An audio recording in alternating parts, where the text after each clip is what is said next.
Bonjour à tous et à toutes, bienvenue dans cette nouvelle vidéo. Aujourd'hui je vous retrouve dans un cadre hyper sympa puisque je suis donc à Bali et je profite de ce cadre et de ce calme et de cet air frais ambiant par rapport à Dubaï où là on étouffe pour vous faire une vidéo FAQ et pas des moindres puisque je vous ai posé des questions, enfin en tout cas je vous ai demandé de me poser des questions sur Instagram directement et donc je vais répondre aujourd'hui en toute transparence sur mon business, mon expatriation, du coup le fait que je sois à Dubaï, à Bali, etc. Donc on attaque tout de suite, qu'est-ce que vous voulez. Première question que j'ai pu répertorier, c'est les bénéfices annuels vs le temps de travail annuel que donc j'accorde à mes business. À savoir qu'à l'heure actuelle j'ai deux business différents. Mon premier c'est avec mon agence SEO, donc pour le coup je fais la rédaction pour mes clients. Là j'ai une agence avec du coup la majorité du temps avec mes élèves, donc je partage donc des bons plans à mes élèves, des premières expériences, des premières prestations. Et mon deuxième business c'est donc mon business d'accompagnement, donc où j'aide les personnes comme vous, comme Léna, comme Emma, comme Aline, comme Adrien ou encore comme Esteban à se lancer dans le copywriting et la rédaction SEO. Donc ça déjà ça prend en compte, j'ai deux business différents. Par rapport au temps investi dans chacun d'entre eux, c'est vrai que moi ça fait 5 ans maintenant que j'ai du SEO et de la rédaction, ce qui fait que j'ai réussi à vraiment bien gérer mon emploi du temps. Je sais approximativement combien va me durer une presta. Mais en termes de bénéfices annuels, attendez, il faut que je fasse un calcul. En fait, c'est très simple. En moyenne, je gagne entre 6 et 10 000 euros par mois. Donc une moyenne, ça ferait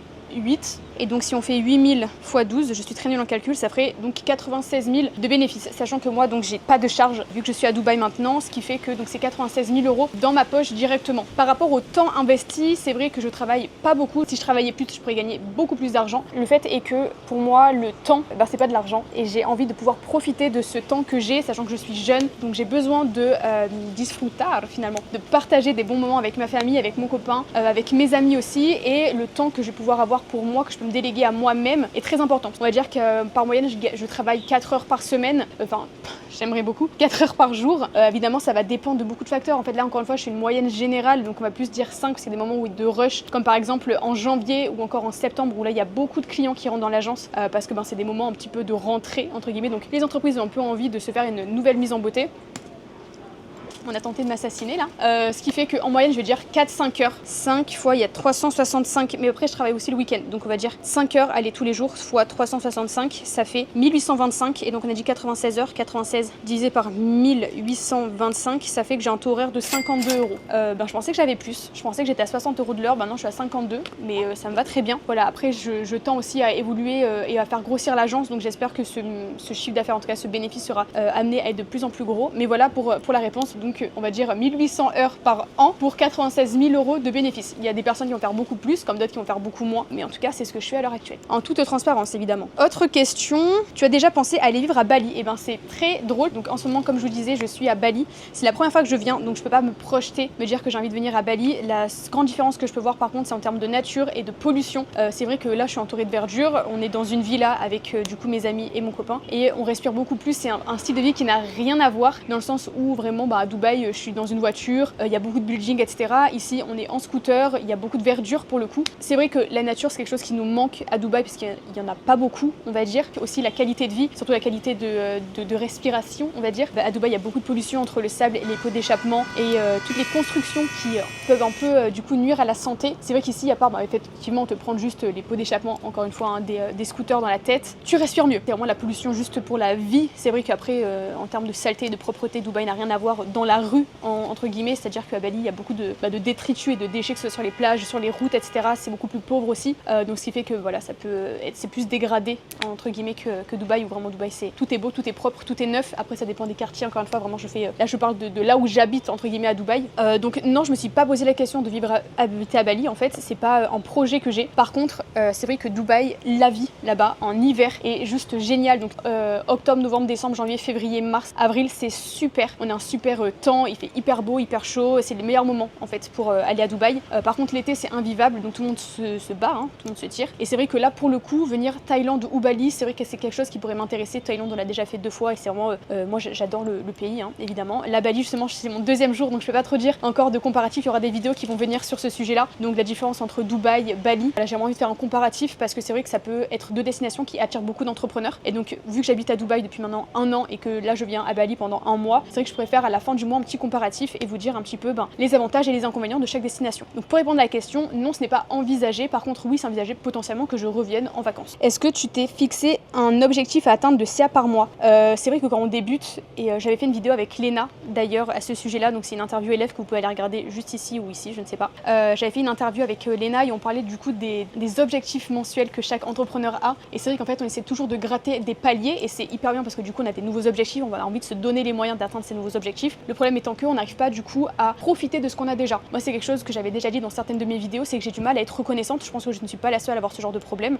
Comparé à Philippine, par contre, mon amie qui elle est extrêmement reconnaissante de tout ce qu'elle a. Moi, c'est quelque chose que je n'ai pas et c'est très bizarre à expliquer parce que je me rends compte, mais j'arrive pas à être heureuse de ça. Enfin, c'est hyper bizarre, c'est très particulier. En termes d'objectifs de CA, les 10K, je les ai déjà eu. Maintenant, il faudrait peut-être les atteindre tous les mois, ça pourrait être pas mal. Après, évidemment, un petit 15-20 ne ferait pas de mal. Peut-être du coup dans un futur plus ou moins proche, peut-être en 2026. Par contre, voilà, il faudra que je redouble d'efforts, c'est-à-dire que je travaille plus, ce qui est, comme je vous l'ai dit, pas dans mon emploi du temps de travailler encore plus que ce que je ne fais déjà. Donc pourquoi pas 20K en 2026. On verra si une vidéo un jour sort où je dis je fais 20K par mois, j'espère. Pourquoi et comment tu t'es lancé dans la rédaction web et surtout en freelance? Alors moi, ça date maintenant il y a 5 ans. J'avais déjà un peu expliqué l'histoire. Je travaillais avec mon copain chez Captain Tortue à l'époque. Je crois que ça a changé de nom. Je travaillais donc à l'usine un peu entre guillemets. On faisait la qualité, on regardait si les produits étaient de bonne qualité entre guillemets. Et donc Gaspard, mon copain, travaillait pour moi à l'époque. J'étais un peu sa supérieure. Et en fait à ce moment-là, c'est Gaspard qui s'intéressait au business en ligne. Donc il a commencé à s'intéresser au e-commerce, ce qu'il fait toujours lui. Moi j'ai commencé à faire le e-commerce aussi avec lui, mais c'est quelque chose qui ne me plaisait pas du tout. Moi ce que j'aimais vraiment, c'était rédiger en fait le contenu de chaque site internet qu'on allait faire ensemble. Et en fait par la suite, Gaspard a lancé une sorte d'agence SMMA où moi je m'occupais de la rédaction et du copy des clients. Et après j'ai travaillé 2 ans en tant que chef de projet SEO pour un cabinet d'architecture. Et c'est comme ça qu'en fait du coup j'ai vraiment découvert que je faisais de la rédaction et du copywriting. Et après donc là ça fait plus de 1 an maintenant que je suis à mon compte et depuis janvier là que j'ai lancé l'agence. Donc voilà, ça se fait assez rapidement au final. Mais en fait moi j'étais en études aussi à côté. J'ai toujours dit, je me suis jamais cachée, jamais voulu essayer de vendre une personnalité que je n'ai pas. Voilà, moi j'ai arrêté les études là en septembre et dès que j'ai fini mes études, on était parti avec Gaspard à Dubaï. Freelance, pourquoi? Je me suis lancée à côté de mes études parce que je voyais que j'avais déjà des clients à côté de mon alternance, parce que j'étais en alternance en tant que chef de projet SEO. Et seulement quand j'ai arrêté les études en parallèle que j'ai pu scaler de fou parce que j'avais vraiment tout mon temps à accorder à ça. En plus je partais à Dubaï donc j'étais obligée de faire du chiffre parce que à Dubaï la vie coûte cher, la vie a un coût. J'étais obligée de me bouger et depuis ça roule tout se goupille de façon très homogène et très sympathique. Donc je ne vais pas m'en plaindre. Ton style de vie de freelance te stresse-t-il des fois? C'est impossible qu'un freelance ou qu'un auto-entrepreneur ou qu'un entrepreneur en général ne soit pas stressé. Être en freelance, être à son compte, c'est quelque chose d'hyper stressant. On n'a pas la sécurité de l'emploi qu'on peut avoir dans une alternance, dans un CDI, même dans un CDD, même si à la fin on sait qu'on a une durée déterminée, mais on sait qu'on a une sécurité derrière. C'est que tous les mois, même si on tombe malade, etc., on a quand même de l'argent qui rentre. Là, le problème, c'est que c'est toi face à toi-même. Moins tu travailles, moins tu gagnes d'argent. Plus tu travailles, plus tu gagnes d'argent. C'est exactement ce que j'ai depuis le début. Et c'est vrai que moi, j'ai eu tendance, surtout quand on a déménagé à Dubaï et que je me suis lancée 100% à mon compte, à être extrêmement stressée, vraiment pas bien, à pleurer et tout, parce que je me disais, putain, là, si j'y arrive pas, c'est un échec. Gaspard faisait déjà beaucoup d'argent et moi, je commençais à en faire pas mal aussi. Enfin, pas mal. Enfin, on entend ce qu'on veut par faire beaucoup d'argent, évidemment, mais je commençais à faire 5-6 000 euros, etc. Mais du coup, je me disais, est-ce que je vais vraiment réussir à tenir ça sur le long terme? C'est vraiment ça, c'est se dire, ok, on a réussi à faire un mois à 5 000 euros, c'est super. Par contre, le mois d'après, on n'est jamais sûr. C'est pour ça qu'on est à son compte, qu'il faut jamais calculer au mois, même si moi j'ai besoin de calculer au mois. Je sais pas pourquoi, c'est quelque chose qui m'est vital, limite. J'ai besoin en fait de contrôler ce que je gagne et ce que je fais rentrer. Mais généralement, on calcule à l'année parce qu'il y a des mois, évidemment, on va faire beaucoup moins, etc. Donc ça, c'est vraiment à prendre en compte aussi, c'est que c'est très stressant. Donc si on veut se lancer à son compte, ça a plein d'avantages, évidemment. J'aurais jamais eu la vie que j'ai si je m'étais pas lancée à mon compte, je pourrais jamais voyager autant que je veux, etc. Mais c'est aussi, il faut prendre en compte les risques qu'il y a derrière. Si on n'arrive pas, il n'y a pas d'argent qui rentre et donc il faut vraiment avoir une solution de repli. C'est pour ça qu'à chaque fois, je dis aux gens, s'il vous plaît, ne quittez pas tout pour vous lancer à votre compte. Vraiment, faites en sorte d'avoir un CDI, une alternance à côté. C'est vraiment le meilleur moment, surtout quand on est étudiant, quand on vient encore chez nos parents, qu'on a une alternance, donc on fait rentrer des sous, on est chez nos parents, donc on n'a pas beaucoup de charges. C'est vraiment pour moi le moment le plus adapté pour se lancer à son compte parce que voilà, comme je disais, sécurité, pas beaucoup de charges et du coup un peu de temps quand même derrière parce que bon, à part si vous sortez tous les week-ends, etc. Après, il faut un peu faire la part des choses, évidemment. Je ne suis pas votre mère pour faire la leçon. Quel est pour toi le plus gros avantage de vivre à Dubaï?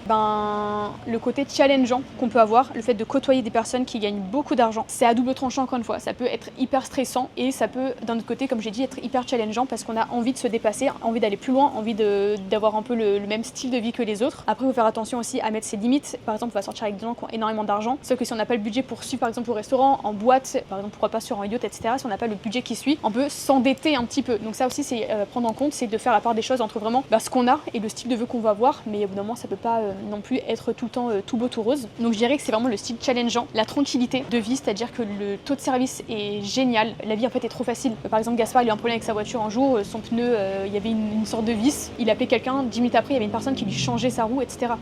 Qu'est-ce que tu fais? Mais je filme là. Je filme. Une interruption comme ça, non mais plein milieu de ma phrase. Quand je disais donc une personne est venue 10 minutes après pour lui changer donc le petit trou qu'il y avait, il reboucher le trou, faire en sorte que sa roue soit dédommagée quoi. Donc ce qui fait que en fait c'est hyper simple par rapport même à l'administratif en France, c'est une calamité. À Dubaï pour vraiment avoir notre Emirate ID, c'était juste trop simple. On nous mettait le tapis rouge carrément pour qu'on puisse du coup avoir tous nos documents et être tranquille pour nos papiers quoi. C'est smooth quoi, c'est doux. Le climat est doux. Déjà, t'as pas de mauvais temps. Tu peux travailler d'où tu veux, les gens sont hyper motivants, tu fais des rencontres que tu n'aurais pas pu faire forcément en France, parce qu'en France, les entrepreneurs à succès, on n'a pas forcément énormément.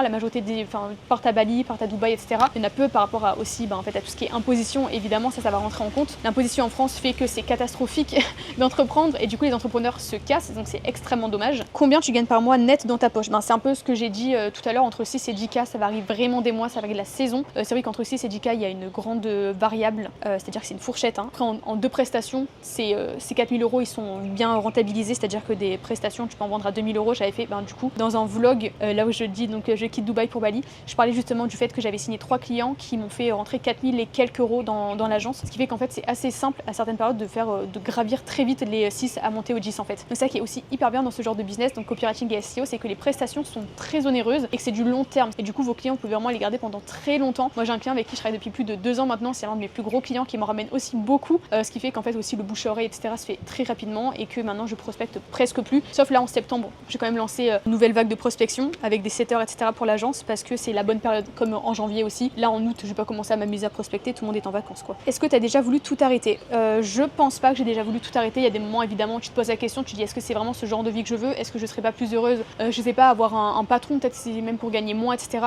Mais c'est vrai que avec du recul c'est hyper satisfaisant d'avoir son propre business et de pouvoir en vivre, et c'est hyper challengeant encore une fois, et ça donne, en fait je trouve que tu vas plus loin à ton compte que dans le salariat, parce que dans le salariat t'es un peu chouchouté, comme je disais, t'as ce côté sécurité, ce qui fait que tu vas pas dans tes retranchements. Là quand tu travailles pour toi, t'es obligé d'aller chercher, t'as un problème avec l'administratif, tu vas chercher, t'as un problème avec la comptabilité, tu vas chercher, t'as un problème avec ton site internet, tu vas chercher, tu veux créer un tunnel de vente, tu le fais toi-même, ou alors tu délègues etc. Et en fait ça fait une boucle de connaissances que tu vas apprendre, alors que de base mon sujet c'est la rédaction et le copywriting, mais il y a vraiment plein de choses que tu vas pouvoir faire pour te vendre tes services, vendre tes produits, vendre tes accompagnements si besoin, et ce qui fait que du coup j'adore être à mon compte, donc je pense pas que je pourrais revenir à du salariat. Après quand tu es à ton compte aussi, c'est à double tranchant, surtout dans mon cas, parce que mes clients ça va être un peu mes patrons déguisés, c'est-à-dire que c'est eux qui vont donner des tâches etc. C'est un peu du salariat déguisé entre guillemets quand même. Est-ce que tu bosses vraiment que 4 heures par jour ou c'est du fake? Alors oui, vraiment, surtout en ce moment c'est une catastrophe, comme je travaille pas, surtout quand en plus maintenant je suis à Bali, donc j'ai encore moins envie de travailler. Là j'ai vraiment plus envie de me focus sur la création de contenu, donc j'ai plein de vidéos hyper chouettes, j'espère, qui vont vous plaire, qui sont à venir. Là je suis en train de tout organiser pour vraiment faire quelque chose de hyper sympa. Déjà je pense que cette vidéo FAQ,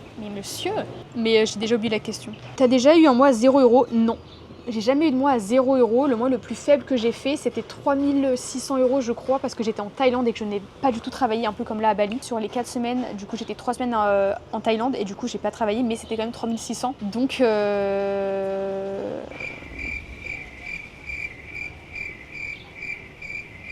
non. Simplement non. Est-ce que tu as déjà regretté d'avoir quitté la France? Je crois pas, non. Je me suis jamais posé la question, donc ça veut dire que non. Je me suis jamais vraiment dit putain j'aurais jamais dû partir. Donc franchement, j'ai rien à envier à la France, à part le côté plus sauvage, le côté où c'est mon pays, etc. Mais pour le coup, je pense que même si j'étais pas à mon compte, je trouve que c'est toujours hyper intéressant de partir à l'étranger pour visiter d'autres cultures, d'autres pays. J'ai une amie par exemple qui est partie en Australie, j'en ai d'autres qui font le tour du monde, notamment en Asie aussi. Il y en a plein qui veulent déménager à Bali justement. Donc non, franchement, je trouve qu'à nos âges, et en plus avec la facilité par rapport aux avions, après si on pense écologie, c'est autre chose, c'est à double tranchant encore une fois, mais je pense qu'à nos âges, surtout dans notre génération, c'est beaucoup plus simple de voyager. Et je suis hyper jeune, j'ai que 24 ans, même pas encore 25, je suis encore un bébé, et je trouve que j'ai quand même une vie assez remplie quand je fais un peu le récapitulatif quoi. Et franchement, si j'étais restée en France, je pense que j'aurais surtout stagné. Voilà ma réponse. Ton entourage a réagi comment quand t'as dit que tu voulais vivre du digital? Alors, ça dépend qui. J'ai des personnes qui ont tout de suite compris parce qu'elles avaient déjà un peu cette âme entrepreneuriale et il y en a d'autres qui n'ont jamais compris parce qu'elles n'ont jamais eu cette âme entrepreneuriale. Mais il y a des personnes donc, qui ont évidemment pas compris ce que je voulais faire. Après, peut-être qu'il y avait aussi un manque de communication où j'avais mal expliqué ce que je voulais faire et du coup, je pense que c'était plus de la peur pour moi, de la crainte de se dire ok, donc là tu te lances à ton compte, tu connais les conséquences. Déjà, moi je m'expose en plus, donc tu t'exposes, t'es pas sûr de faire tous les mois du chiffre et en plus de ça, ils comprenaient pas le business dans lequel je me lançais, donc pour eux, ça avait pas trop de sens. Il y a des personnes aussi qui vont penser que chaque business est un scam et du coup, aussi ça c'est un côté qui peut aussi faire peur. Donc avec du recul, je pense que le fond était bon, c'était vraiment juste la forme qui avait mal été faite, où je me suis sentie super isolée et pas du tout comprise. Et ça c'est normal, il y a plein de personnes qui vont pas comprendre, alors juste expliquer ce que vous faites pour pas du coup que notre entourage s'inquiète pour nous et qu'ils aient du coup une mauvaise réaction. Pas de regret de m'être lancée, même si j'ai une petite période de mise en confrontation avec mes amis, franchement ça s'est vachement amélioré. Il me reste plus que 2 petites questions. Est-ce que tu serais prête à redevenir salariée un jour? Non. Non, c'est ce que je disais, je pense pas. Sauf si je suis en Hesse et que plus rien ne marche. Là, peut-être, mais toujours avec peut-être en 100% télétravail. Par contre, on a cette liberté géographique qui m'est très chère. Mais franchement, je pense pas. Et la dernière question, tu dépenses combien par mois pour vivre à Dubaï, pardon. Alors je dépense combien pour vivre à Dubaï? J'ai fait la moyenne. Quand je suis arrivée, pas beaucoup, pas tant que ça, par le premier mois où tu as beaucoup de dépenses d'un coup parce que tu dois tout payer d'un coup, que ce soit le loyer, la salle de sport, l'abonnement téléphonique, etc. Donc là oui. Mais sinon, j'étais à 2500 et là, je suis remontée, je pense qu'en moyenne, je suis à 4000 € de dépenses par mois. Donc ça fait que tu as quand même de l'argent à réinvestir dans ton business ou pour voyager, pour te faire plaisir, etc. Mais c'est vrai que j'ai beaucoup de dépenses. Là, le mois dernier, j'ai dépensé presque 6000 €. Après, voilà, on est parti à Bali, j'avais les billets d'avion, j'avais les hôtels pour les villages, je pars dans une autre destination que je tais encore. Pas mal de budget à mettre en place, donc après c'est normal, mais sinon du coup je pense que dans la vie de tous les jours je suis entre 3 et 4000 €. Ça a duré 24 minutes, j'espère que c'était pas trop long et pas trop pénible. J'ai pris vraiment les questions qui ressortaient le plus et qui étaient les plus intéressantes je pense pour vous comme pour moi à répondre. Donc j'espère que ça vous aura plu, et ainsi que le cadre de vie. D'autres vidéos arrivent avec un cadre super sympa à Bali, donc n'hésitez pas à vous abonner. Si vous avez d'autres questions, évidemment posez-les moi dans les commentaires de cette vidéo, j'y répondrai avec grand plaisir. Et nous on se retrouve tous les dimanches pour une nouvelle vidéo. Bye bye. T'arrives pile à la fin ma belle. Ouais.